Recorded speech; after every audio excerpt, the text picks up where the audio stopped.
Hi guys! Hi everyone! Good evening! This is Manay Gina and welcome back sa aking YouTube channel. So guys, another mini vlog for today's video at ang ating pag-uusapan ay walang iba kung hindi si Maymay Entrata and of course, ang cast ng Roja. Kasi napanood ko nga yung ni-reveal na kung sino yung mga kasama nila sa cast ng Roja.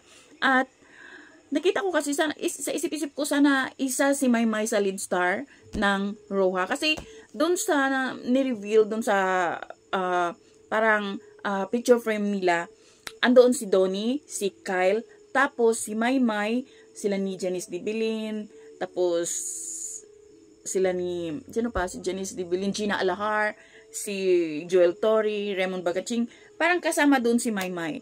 Then, the rest is, meron pa pala silang mga makakasama pa. So, marami pa sigurong hindi na-reveal, pero sa na-reveal kasi is, andoon sila ni, kasama si Kai Montinola, si Harvey, si AC, si Luyanong, sino pa ba? Basta ang dami na Sandy Andulong ba? Basta nandun guys, marami pa.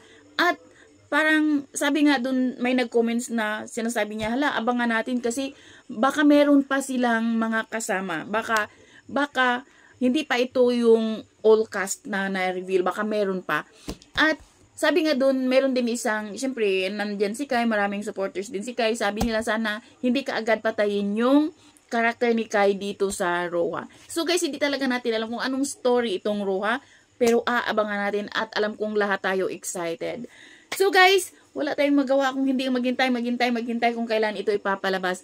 At pag naipalabas na, yan na yung time na lagi na akong magbukas ng TV. O, diba? So, yun lang guys. Sabay-sabay nating aabangan ang Roja. Yun lang. Bye. God bless everyone.